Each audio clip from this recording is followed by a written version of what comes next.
Welcome back to my YouTube channel. My name is Maria. If you watch this video and you get something out of it, don't be shy, hit the like button and subscribe to my channel for any future videos on narcissistic abuse recovery and complex post-traumatic stress disorder.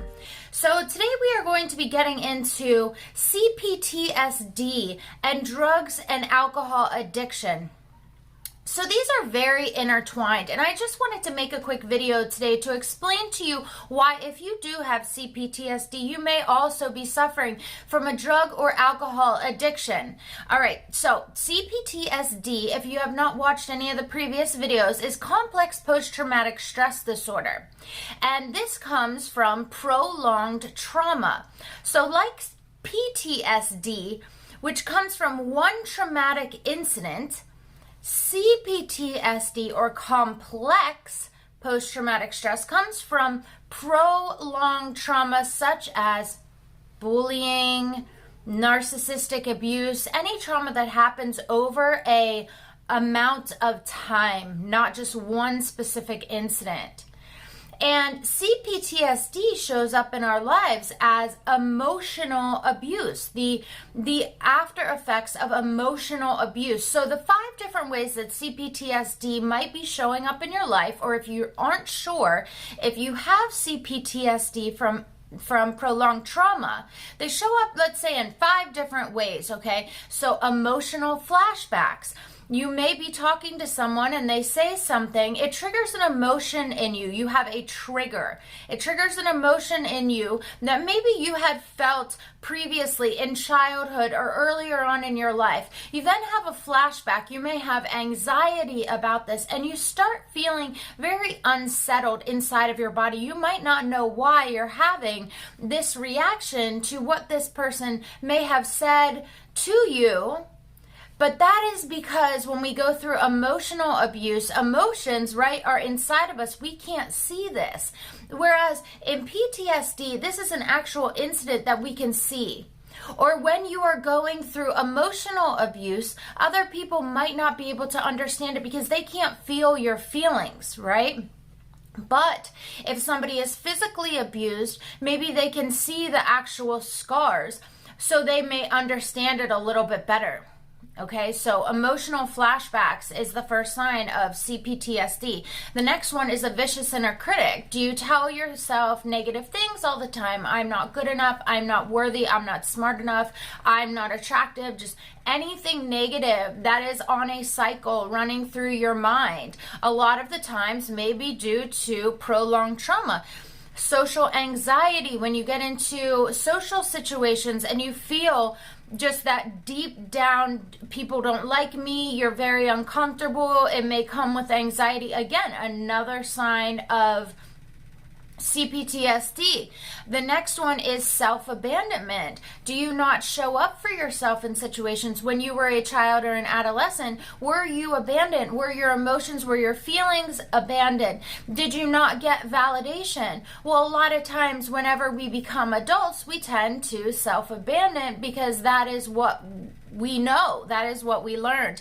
And then the next sign of CPTSD is going to be toxic shame. So toxic shame is when we have regular normal shame. That's okay. Shame is a completely okay thing to feel. However, toxic shame means that you feel the shame so deeply that you've internalized it to believe that it is now a part of your identity. You think that that is a part of who you are because someone had shamed you to such a severe point to where, you know, when this was the prolonged trauma that you had gone through as an adolescent or a child. So how does this all tie in with drugs and alcohol? Well, when we are going through CPTSD and all of these different 5 responses or ways in which CPT shows up in your life, we go through trauma responses.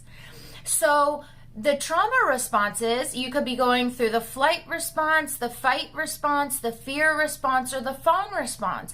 Now, very specifically with the flight trauma response, because we do not want to deal with our emotions. They are so overpowering, and we were never taught how to deal with emotions. In the flight trauma response, we want to flee. We don't want to feel those emotions. We don't want to feel them because they're so internally painful, and we just don't know how.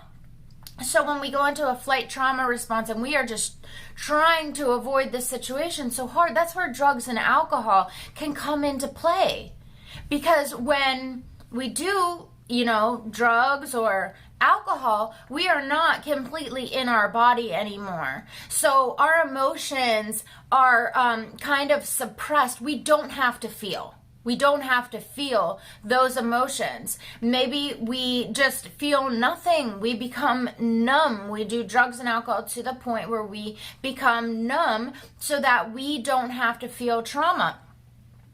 And when this happens, this may be because of the fear you have for feeling emotions, the fear you have for even thinking of what happened to you in the past. But the problem with it is that it's such a temporary solution to the problem that it creates more problems, right? So when you do drugs and alcohol, you might not be feeling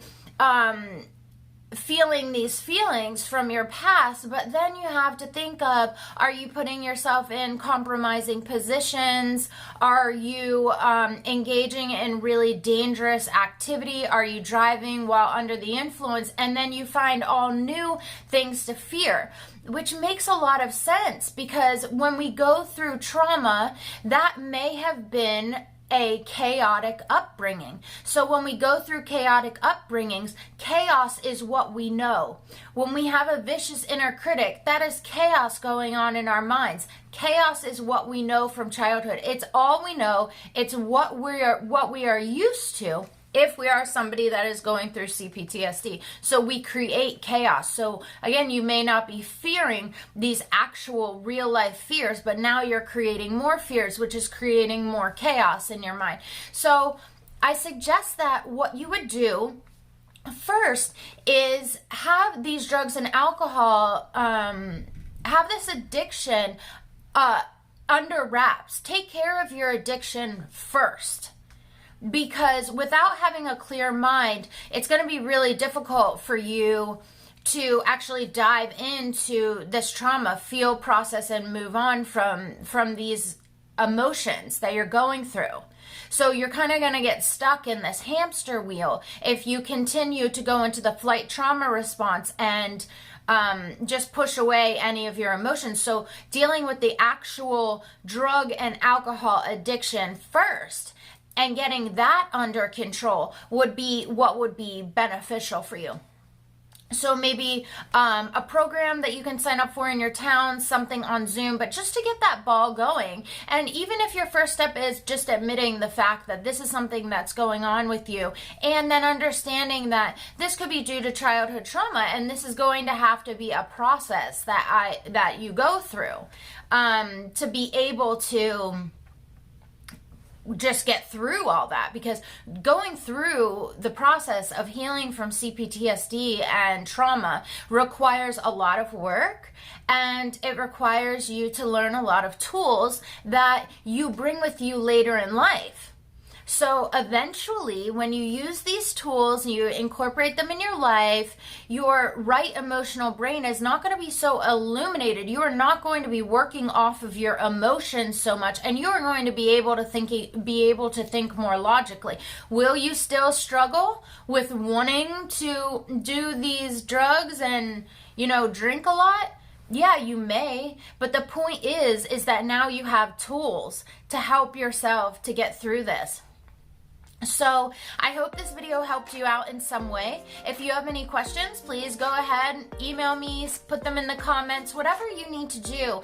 And if you are going through this situation, just go ahead and write something in the comments that you think could benefit somebody else that might also be going through this, okay? So let's just help each other out in this wild world of CPTSD and addictions. All right, guys, so I hope you enjoyed this video. If you did, don't be shy, hit the like button, subscribe to my channel for any future videos on everything narcissistic abuse recovery and CPTSD. If you have any suggestions about future videos, go ahead and comment below. And as usual, I wish you all the love in the world.